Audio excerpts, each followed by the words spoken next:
Hello everyone, welcome to Naira study hub. आप सब कैसे हैं? आई होप कि आप सभी अच्छे होंगे और अपनी स्टडी को कंटिन्यू कर रहे होंगे। फ्रेंड्स, आज का जो लेक्चर हो जाता है वो लेक्चर नंबर 2 हो जाता है और चैप्टर आपका 3 इसको हम लोग कंटिन्यू कर रहे हैं। इसमें जो आपका लेसन का नेम हो जाता है वो हो जाता है भिन्न की संकल्पना तथा गणितीय संक्रियाएं। इस पर हम लोग डिस्कस कर रहे हैं। तो सबसे पहले समझ लेते हैं कि भिन्न क्या होता है। भिन्न यानी ऐसी संख्या जिसे किसमें, तो जिसे P बटे Q फॉर्म के रूप में व्यक्त कर सकते हैं। अब आप कहेंगे मैम ये तो परिमेय संख्या है। तो जी हाँ, बिल्कुल ये परिमेय संख्या है। परिमेय संख्या उसे कहते हैं जिसे P बटे Q फॉर्म में लिख सकते हैं। लेकिन भिन्न भी ऐसी संख्या है जिसे P बटे Q फॉर्म में लिख सकते हैं, ठीक है ना, यानी व्यक्त करते हैं। वो क्या कहलाती है? तो भिन्न कहलाती है। और अगर दूसरे शब्दों में इसकी हम बात करें तो भिन्न संख्या है वो है जो पूर्ण के किसी भाग को दर्शाती है, जिसकी पूर्ण भाग से कितने भाग हमने लिए हैं दर्शाने के लिए भिन्न का उपयोग किया जाता है। यानी कहने का मतलब है, जैसे आपके पास मान लीजिए एक एप्पल है, ठीक है ना, एक एप्पल हो गया, इसमें आपने क्या किए, 2 टुकड़े कर दिए, बराबर बराबर आपने 2 टुकड़े कर दिए, यानी अब आपके पास कितना है, तो 2 टुकड़े हैं। लेकिन अभी आप इसका जैसे एक भाग आपने किसी को दिया, तो यानी 2 टुकड़ों में से आपने जो 2 भाग किए उसमें से आपने एक भाग दे दिया। तो देखिए P बटे Q फॉर्म में हो गया ना, क्योंकि P और बटे Q फॉर्म में हो गया। यानी आप इस तरह से भी कह सकते हैं, अंश और बटे आपका हो जाता है हर फॉर्म में। आपने इस तरह से इसको समझ लिया, ठीक है ना। अब एक और एग्जाम्पल देख लेते हैं। जैसे मान लीजिए आपके पास कोई एक आयत है, ठीक है ना। आयत का मतलब होता है जिसके ऊपर नीचे की 2 भुजाएं बराबर होती हैं, या आमने सामने की 2 भुजाएं बराबर हो, या ये भुजाएं बराबर हो, ये भी 2 भुजाएं बराबर होती है। इसमें आमने सामने की 2 भुजाएं बराबर होती हैं। तो इसमें आपने 2 भाग कर दिए। वही चीज अब आपने एक भाग को कलर्ड कर दिया या छायांकित कर दिया। अब आपके ये कितने भाग हैं, तो ये टोटल जो आपके भाग हैं ये 2 भाग हैं, और इसमें से आपने छायांकित कितना किया, तो 1 किया, यानी 1/2 आपका आंसर आ गया। या इसी तरह से आप समझ लें, आपने एक आयत ली, उसमें आपने इतने टुकड़े कर दिए, कितने, तो 4 बराबर बराबर। अब आपने क्या किया, आपने इसमें 3 भाग में आपने छायांकित कर दिया और एक भाग आपका शेष बच गया। यानी टोटल कितने भाग हैं, तो टोटल आपके 4 भाग हैं, और बटे में आपका कितना हो जाएगा, 3, क्योंकि 3 भाग को आपने छायांकित किया। तो इस तरह से आपका हो जाता है। इन सब चीजों पे हम लोगों ने फर्स्ट जो आपका लेक्चर हो जाता है उस पे भी डिटेल में डिस्कस किया है। तो आप लोग प्लेलिस्ट में जाकर फर्स्ट लेक्चर को भी देख सकते हैं, क्योंकि चीजों को आप लोगों को क्या स्टार्टिंग से समझनी रहती है। हालांकि हम साथ साथ में लेके भी चलते हैं। अगर आप यही क्लास देख रहे हैं तब भी आप चीजों को समझेंगे। लेकिन कहने का मतलब ये होता है, जब कोई चीज सीखी जाती है तो स्टार्टिंग से सीखी जाती है, और स्टार्टिंग से सीखने पे क्या होता है, हर एक डाउट जो है वो क्लियर होता चला जाता है। तो इसलिए आप लोग कोई भी डाउट, कोई भी कंफ्यूजन मत अपने माइंड में रखिएगा। हर एक चीज को आप लोग क्लियर करते हुए चलिएगा, ठीक है ना।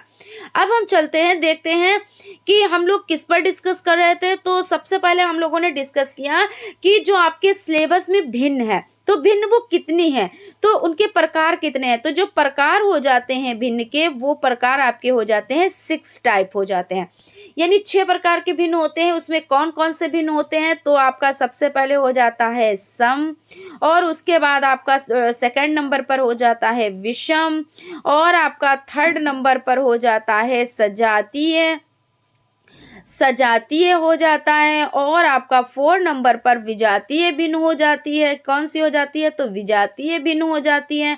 और आपकी 5th नंबर पर कौन सी हो जाती है, तो आपकी मिश्र भिन्न हो जाती है। और 6 नंबर पर आपकी क्या हो जाती है, तो समतुल्य भिन्न हो जाती है, ठीक है ना, समतुल्य भिन्न हो जाती है। तो इस तरह से आपका 6 हो गया, सम, विषम, सजातीय, विजातीय, मिश्र और समतुल्य भिन्न। इन पर हम लोगों ने क्या क्या, इस पे हम लोगों ने देखिए सम भिन्न, विषम भिन्न, सजातीय भिन्न, इन सब भिन्न पर हम लोगों ने डिटेल में डिस्कस किया। अभी हम लोगों ने किस पे डिस्कस किया है, तो सम भिन्न और विषम भिन्न पर, ठीक है ना। आज हम लोग जो डिस्कस करेंगे वो सजातीय भिन्न हो जाता है, विजातीय भिन्न हो जाता है, मिश्र भिन्न हो जाता है और समतुल्य भिन्न हो जाता है। इस पर डिस्कस करेंगे। तो ये समझ लेते हैं कि सबसे पहले जो हम लोगों ने सम भिन्न को देखा, तो यानी सम भिन्न किसको कहते हैं, तो सम भिन्न को समझ लेते हैं। सम भिन्न किसे कहते हैं, तो जिसमें यानी सम भिन्न का जो सम भिन्न की परिभाषा हो जाती है वो क्या हो जाती है कि यदि किसी भिन्न में क्या हो जाती है, यदि किसी भिन्न में जो आपका अंश है, क्या है, जो आपका अंश है वो हर से छोटा है। किससे छोटा है, तो अंश जो आपका हो जाता है वो हर से छोटा होता है। समभिन्न की बात हम कर रहे हैं। जैसे आपका अंश, अंश मतलब क्या होता है, अंश जो ऊपर की संख्या होती है और हर मतलब जो नीचे की संख्या होती है उसको कहते हैं। तो यहाँ पे क्या कहा गया, जो अंश है वो हर से छोटा है। यानी छोटा मतलब अगर यहाँ पे 2 है तो यहाँ पे 3 है, यानी 2 किससे छोटा है, तो 3 से छोटा है ना। तो 3 से छोटा यानी हर से छोटा अंश है। इसी तरह से आप समझ लें जैसे 1/4 है, तो क्या है, आपका हर बड़ा है, अंश छोटा है। तो आप ऐसे भी याद कर सकते हैं, जिसमें हर बड़ा और अंश छोटा होता है वो सम भिन्न होती है। या आप ऐसे भी याद कर सकते हैं, या आप ऐसे माइंड में इसको सेट कर सकते हैं कि अंश छोटा होता है, हर बड़ा होता है। इस तरह से भी आप याद कर सकते हैं। ये तो आपके ऊपर है, आप किस तरह से इसको समझ सकते हैं और माइंड में सेट कर सकते हैं, ठीक है ना। तो यहाँ पे आपका हो गया। तो जो ये सम भिन्न होती है तो इसमें क्या होता है, जो अंश होता है वो छोटा होता है और हर जो होता है वो बड़ा होता है। उसके बाद आपका हो जाता है विषम भिन्न। तो विषम भिन्न में क्या होता है, यहाँ पे समझ लेते हैं, फिर हम सजातीय भिन्न देखते हैं, है ना। विषम भिन्न में क्या होता है, विषम भिन्न जो आपकी हो जाती है तो उसमें क्या होता है, उसमें देखिए जो अंश होता है वो क्या होता है, वो हर से बड़ा होता है। अब देखिए कंडीशन चेंज, ये मतलब पहले क्या था, अंश छोटा था, अब विषम में अंश बड़ा है। अंश बड़ा है यानी मान लीजिए 6 यहाँ पे है, 6 है, तो नीचे हमने क्या लिख दिया, हर में हमने 3 लिख दिया। मतलब संख्या आप कुछ भी ले लें, आप अपनी मर्जी से कोई भी संख्या बना सकते हैं।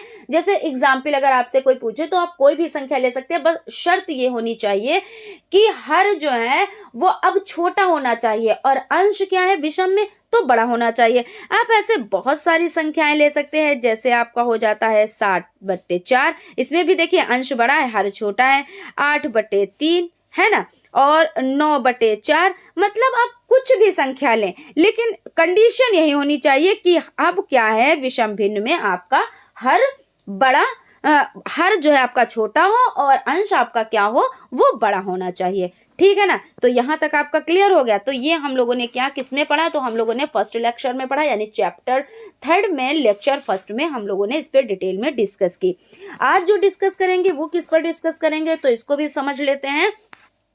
आज हम लोग सजातीय भिन्न आपका हो जाता है, विजातीय भिन्न हो जाता है, मिश्र भिन्न, और आपका देखिए यहाँ पे मिश्र भिन्न, हाँ ये आपकी हो जाती हैं। ये सब पर हम लोग डिटेल में डिस्कस करेंगे।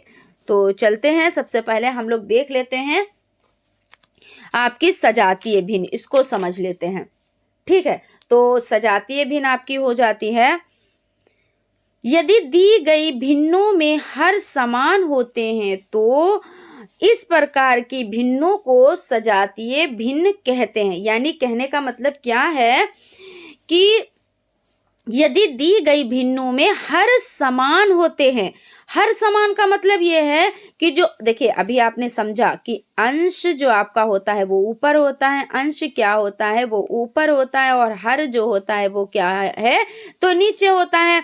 तो जब समान होते हैं, जैसे कई भिन्न हैं आपको दी गई हैं, कई भिन्न आपको प्रोवाइड हुई हैं, तो अब क्या है, जैसे मान लीजिए यहाँ पे हम लिख लेते हैं, जैसे कुछ भी मान लें, जैसे 4, तो यहाँ पे हर, यहाँ पे क्या कहा गया, जिन भिन्नों में हर समान होते हैं, तो हर आपके ये क्या हो गए, समान है। और यहाँ पे जैसे 2 है, 3 है, 5 है, 6 है और आपका 1 है, इस तरह से आप लिख दें। यानी शर्त क्या है, हर समान होने चाहिए। यानी यहाँ पर 4 हैं, जरूरी नहीं कि आप 4 ही लिखें, यहाँ पे देखिए हमने एग्जाम्पल में 3 ले लिए, तो देखिए यहाँ पे भी 3, यहाँ पे भी 3, यहाँ पे भी 3, यहाँ पे भी 3, यानी क्या है, हर ये है, क्या है, तो ये हर है। तो हर क्या है, हर जब समान होता है, यानी नीचे वाली जो संख्या है वो जो समान होती है, तो ये क्या होता है, ये सजातीय भिन्न होते हैं। एक एग्जाम्पल और देख लेते हैं। देखिए यहाँ पे जैसे 1/5, 3/5, 4/5, 6/5, यानी 5 यहाँ पे सब कहीं है, यानी आपके हर में 5 संख्या है और सभी समान है, यानी 5 संख्या का मतलब ये भी 5 है, ये भी 5 है, ये भी 5 है, ये भी 5 है, ठीक है ना। तो ये क्या है, ये समान है। और ऊपर की संख्या जो अंश है इससे हमको नहीं मतलब है, ये कुछ भी हो, जुदा जुदा हो, यानी मतलब अलग अलग हो, ठीक है ना। तो इससे नहीं मतलब है, मतलब हमको इससे है कि हर समान हो तो मतलब सजातीय भिन्न हो जाता है। उसके बाद आपका विजातीय भिन्न, इसको देख लेते हैं। तो विजातीय भिन्न यदि दी गई भिन्नों में हर असमान होते हैं। अब सजातीय में तो भिन्न क्या थे, समान थे, यानी एक जैसे थे। अब विजातीय भिन्न में क्या होता है, तो इसमें जो है वो हर असमान होते हैं। असमान का मतलब ये होता है जैसे 1/2 है ना, तो 2/4 है, तो 3/5 है, तो 6/7 है, यानी देखिए हर सब में क्या है, असमान है। तो यहाँ पे आपका क्या, आपने देख लिया कि यहाँ पे हर अब क्या है, अब असमान है, तो ये कैसा हो गया, विजातीय। अब आपसे अगर आपसे पूछ ली जाए परिभाषा, या आपसे पूछ लिया जाए कि ये जैसे कि कुछ हर दिए हुए हैं, जैसे कुछ भिन्न दिए हुए हैं, तो जिसमें हर समान हो तो आप जान जाएंगे कि ये सजातीय है, और हर असमान हो तो आप समझ जाएंगे कि ये विजातीय है ना। वहां पे आपको ऑप्शन भी मिलेंगे कि ये सजातीय है, विजातीय है, या सम भिन्न है, या विषम भिन्न है, तो आप उसमें पहचान जाएंगे। भाई सम भिन्न वो होती है, आप समझ जाएंगे कि जो सम वो होती है जिसमें अंश जो है छोटा होता है और हर बड़ा होता है, ये क्या है, ये सम भिन्न है। विषम भिन्न में इसका उल्टा होता है, विषम में क्या होता है, विषम में इसका उल्टा होता है। तो 2 और 1, यानी कि देखिए इसी को हमने पलटा कर दिया, यानी कि देखिए अब क्या हुआ, अंश बड़ा हो गया, हर छोटा हो गया। अब अगर आपसे पूछे सजातीय भिन्न क्या होता है, तो यहाँ पे सजातीय लिख देते हैं, सजातीय तो सजातीय क्या होता है, तो सजातीय में कई भिन्न होती हैं जिसमें हर समान होता है, क्या होता है, हर समान होता है और अंश भिन्न भिन्न होता है ना। तो ये क्या हो जाता है, ये सजातीय हो जाता है। और विजातीय इसका अपोजिट होता है। विजातीय क्या होता है, विजातीय इसका यानी विजातीय जो है इसका अपोजिट होता है, ये असमान होता है, यानी ये सब चेंज होते हैं। जैसे 1/2 तो 2/3 और 3/4, यानी देखिए सब ये असमान है, तो इस तरह से हो जाता है। अब देख लेते हैं मिश्र भिन्न को समझ लेते हैं। मिश्र भिन्न किसे कहते हैं, तो मिश्र भिन्न से मतलब ये होता है कि यदि किसी भिन्न अंश तथा हर के साथ पूर्णांक यानी पूरा अंक लिखा जाता है, तो इस प्रकार के भिन्न को क्या कहते हैं, तो मिश्र भिन्न कहते हैं। यानी क्या कहने का मतलब है कि अंश और हर के साथ, यानी आपने लिखा अंश और आपने लिखा हर और आपने लिखा पूर्णांक यानी पूरा अंक यानी पूर्णांक, यही तो आप लिखेंगे।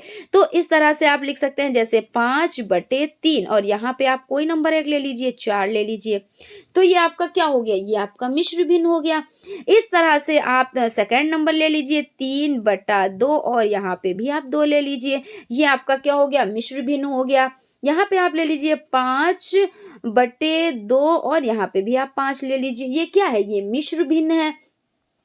तो यहाँ पे समझ सकते हैं कि जो मिश्र भिन्न है, और यहाँ पे आप नोट कर लीजिए, देखिए यहाँ पे नोट कर लीजिए कि जो मिश्र भिन्न को हल यानी अंश बटे हर करने पर विषम भिन्न प्राप्त होती है। विषम भिन्न का मतलब क्या होता है कि अंश बड़ा होता है। तो ये कैसे होता है, तो समझ लेते हैं। जैसे आपका एग्जाम्पल है 3/4 और 3। अब इसको आप हल करेंगे तो 4 3 12 और 12 और 3 कितना होता है, तो आपका हो जाएगा 15 और बटे में कितना होगा 4, क्योंकि इसका नियम ये होता है कि जैसे आप इसकी गुणा करा देंगे, क्या करा देंगे, तो गुणा करा देंगे, यानी 4 और 3 की आप गुणा करा देंगे और गुणे पे जो आपको आंसर प्राप्त होता है, यानी 4 और 3 की गुणा कराई तो आपको आंसर प्राप्त हुआ 12, यानी 4 3 12 और इस 12 में आप प्लस कर देंगे 3 को, जब प्लस कर देंगे 3 को तो 15 प्राप्त होगा।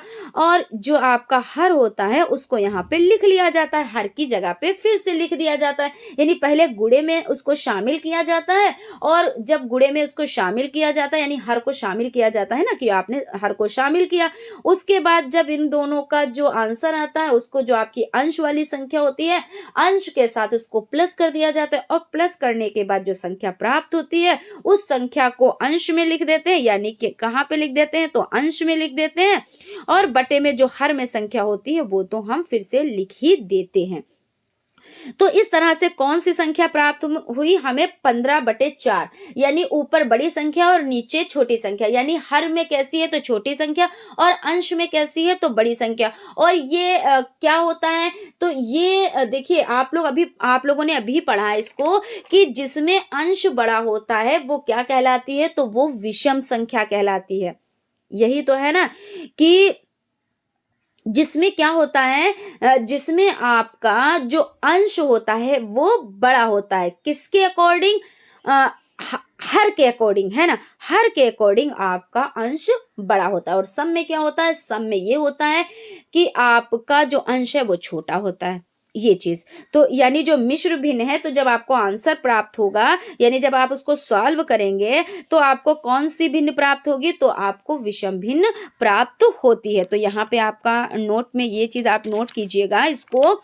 फिर उसके बाद आपका नेक्स्ट हो जाता है कि विषम भिन्न को भी मिश्र भिन्न में लिखा जा सकता है। तो विषम भिन्न को मिश्र भिन्न में कैसे लिखा जा सकता है, तो इस पर भी हम डिस्कस करते हैं। देखिए, जैसे आपको मिली संख्या, यानी क्या कह रहे हैं कि विषम भिन्न को भी मिश्र भिन्न में लिखा जा सकता है। तो विषम भिन्न कौन होती है, तो जिसका अंश बड़ा होता है हर की अपेक्षा। तो हर की अपेक्षा जब उसका अंश बड़ा है, तो अब आप इसका क्या करेंगे, तो जैसे आपका 5/2 है, तो 5/2 को आप किस तरह से तोड़ेंगे, तो 5 ये ऊपर वाली संख्या यानी अंश वाली संख्या कहाँ पे होती है, तो भाज्य में होती है। ये आपका क्या है, ये आपका भाज्य ही तो है, ये क्या है, तो भाज्य। और भाजक जो होती है, भाजक संख्या कौन होती है, तो भाजक संख्या आपकी होती है जो हर में होती है, यानी 2 है, ठीक है ना, यानी 2 है। तो यहाँ पे आप इसको इस तरह से लिखते हैं, और यहाँ पे जो प्राप्त होगा वो क्या होगा, भागफल, और जो नीचे प्राप्त होता है वो क्या होता है, शेषफल होता है ना। तो आप देखिए इस तरह से लिख सकते हैं 5 और 2। तो इसको जब तोड़ेंगे तो 2 एकम 2, 2 दूना 4, 2 दूना और आपका 4 हो गया। अब 5 में से 4 जाता है तो 1 बचता है। अब इसमें क्या करना होता है, जो नीचे वाली संख्या यानी जो शेषफल की जो संख्या होती है, जो शेषफल बचता है उसको कहाँ पे लिख देते हैं, उसको लिखते हैं अंश में। जो शेषफल की संख्या होती है उसको लिखते हैं अंश में, तो यानी यहाँ पे अंश लिख दिया। उसके बाद जो आपकी जो आपका भागफल प्राप्त होता है वो कहाँ पे लिखते हैं, तो आपका पूर्णांक की जगह पे लिखते हैं, तो पूर्णांक की जगह पे लिख दिया। और आपका जो भाजक है वो कहाँ पे लिखते हैं, वो आपका हर की जगह पे लिखते हैं, तो यहाँ पे लिख दिया। यानी 2 सही 1/2, इसको आप इस तरह से, यानी जो विषम भिन्न को आप किस में तोड़ सकते हैं, तो विषम भिन्न को आप मिश्र भिन्न में कर सकते हैं, और मिश्र भिन्न को जब आप सॉल्व करते हैं तो किस में पहुंचता है, वो यानी क्या बन जाता है, तो वो विषम भिन्न बन जाता है। इसके बाद हम कुछ एग्जाम्पल्स और देख लेते हैं। तो आपका नेक्स्ट एग्जाम्पल हो जाता है, जैसे आपने लिया 7/4। अब आप पहचाने ये कौन सी भिन्न है, तो ऊपर जो अंश है वो बड़ा है, यानी अंश क्या है, तो बड़ा है, और हर क्या है, तो वो छोटा है, यानी ये कौन सी भिन्न हो जाती है, ये आपकी हो जाती है विषम भिन्न। अब हम इसको किस में चेंज करेंगे, तो मिश्र भिन्न में चेंज करेंगे। तो जब मिश्र भिन्न में हम चेंज करेंगे तो देखिए इस तरह से आपको करना है, भाज्य वही कि भाजक, भाज्य, भागफल, शेषफल। तो आपका देखिए यहाँ पे क्या है, तो जो आपको अंश में संख्या मिली है वो लिखेंगे भाज्य की जगह पे, और जो आपको हर में संख्या प्राप्त हुई है वो आप कहाँ पे लिखेंगे, तो भाजक की जगह पे, है ना, भाजक की जगह पे। और जो इसका जब आप इसको करेंगे, आप इसको भाग करेंगे, भाग मतलब भाग करने के बाद जो प्राप्त होगा वो क्या होगा, वो भागफल प्राप्त होगा। तो 4 एकम 4 और 4 दूना 8 ज्यादा हो जाएगा, यानी 4 एकम 4। तो यहाँ पे 4 हो गया, 7 में से 4 गया तो 3 बचा, यानी आपका शेषफल कितना बचा, तो 3 बचा। ठीक है, शेषफल आपका कितना बचा, तो 3 बचा। अब आप इसमें क्या करेंगे, जो देखिए शेषफल की संख्या होती है वो कहाँ ले जाई जाती है, तो शेषफल की संख्या आपकी अंश में ले जाई जाती है। कहाँ ले जाई जाती है, तो शेषफल की संख्या आपकी अंश में ले जाई जाती है। तो आप यहाँ पे लिख लें 3। ठीक है, और आपका जो भाजक होता है वो कहाँ पे लाया जाता है, तो जो आपका भाजक होता है वो आपका लाया जाता है हर में। वो कहाँ पे लाया जाता है भाजक, तो आपका लाया जाता है हर में। और जो आपका भागफल निकलता है वो कहाँ पे लाया जाता है, वो आपका जो आपकी जो संख्या हो जाती है, कौन सी संख्या हो जाती है, कि जैसा कि अभी आपने पढ़ा कि क्या होता है, पूर्णांक। तो पूर्णांक की जगह पे वो हो जाता है। तो पूर्णांक की जगह पे आप ये संख्या लिख देंगे, जो भागफल आता है वो पूर्णांक की जगह पे लिख देंगे। तो आपको जो आंसर प्राप्त हुआ वो 1 सही 3/4। तो इस तरह से आप चेंज करेंगे। कुछ एग्जाम्पल और भी देख लेते हैं। तो जैसे मिश्र भिन्न को विषम भिन्न में चेंज करते हैं, और विषम भिन्न को क्या, मिश्र भिन्न में चेंज करते हैं, जो हम लोग अभी कर रहे हैं। कि मिश्र भिन्न को क्या कर रहे हैं, मिश्र भिन्न को विषम भिन्न में, और विषम भिन्न को मिश्र भिन्न में हम क्या कर रहे हैं, तो चेंज ही तो कर रहे हैं ना, यही चीज तो है। तो हम अब देखिए यहाँ पे क्या करेंगे, मिश्र भिन्न को हम चेंज करते हैं। तो मिश्र भिन्न को देख लेते हैं, और कुछ और भी हम विषम भिन्न को मिश्र भिन्न में चेंज करेंगे। तो यहाँ पे आपका हो जाता है, जैसे आपका 5/7 और यहाँ पे 2, यानी 2 सही 5/7। तो इसको जब हम मिश्र भिन्न यानी विषम भिन्न में हम चेंज करेंगे तो कैसे करेंगे, तो इसका हमको गुणा करना होता है। किसका, जो पूर्णांक संख्या दिए होते हैं उसका, और हर का क्या करना होता है, इसका गुणा करना होता है। तो 7 दूनी 14 हो जाते हैं। और इसको हम क्या करेंगे, जो ये संख्या यहाँ पे 14 आपकी आई, तो इसको आप जो ये 5 संख्या इससे क्या करेंगे, तो प्लस कर देंगे। तो 14 और 5 कितना हो जाता है, तो हो जाता है आपका 19। और 19 जो आपको हर में संख्या आपको मिली है, यानी जो आपकी संख्या हर में है, तो उसको हर में ही रहने देते हैं। तो यानी 19/7 हो जाती है। अब अगर इसको आप फिर से देखिए, इसको फिर से आप ये जो विषम भिन्न हो जाती है, विषम भिन्न कैसे है, क्योंकि इसका अंश बड़ा है। तो अंश बड़ा है तो हम इसको फिर से तोड़ते हैं, इसको हम फिर से तोड़ते हैं। तो हम क्या करेंगे, जो आपका 19 है तो उसको हम कहाँ पे रखेंगे, भाज्य में रखेंगे। और आपका जो 7 है यहाँ पे रखेंगे, यानी भाजक में रखेंगे। तो 7 दूनी 14, 7 त्रिक 21, यानी 7 दूनी 14 हो जाता है। और यहाँ पे हम इसको माइनस कर देंगे, 9 में से 4 गया तो बचा 5।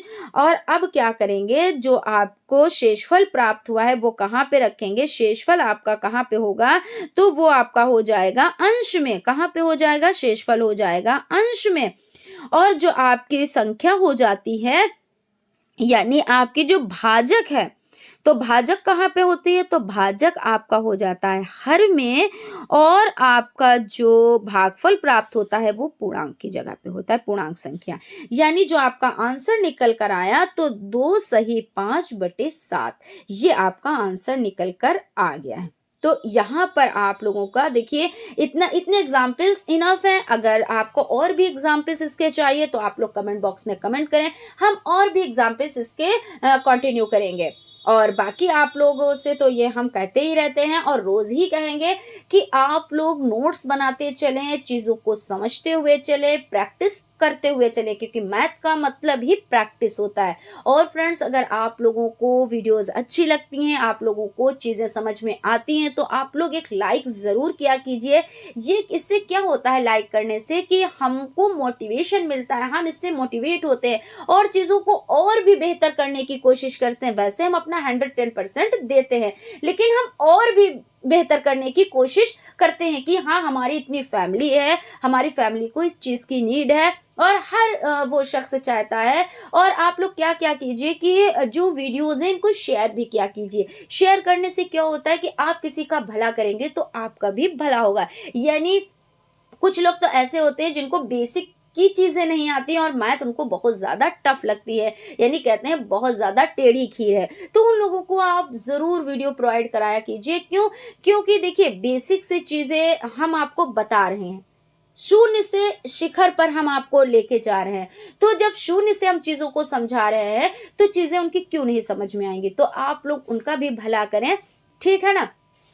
और आप लोग अगर नए हैं, आप ये पहला वीडियो देख रहे हैं यानी लेक्चर फर्स्ट आप लोग देख रहे हैं, तो चैनल को सब्सक्राइब कर लें जिससे आप लोगों के पास नोटिफिकेशन पहुंच जाए और आप कंटिन्यू क्लासेस अटेंड करें, ठीक है ना?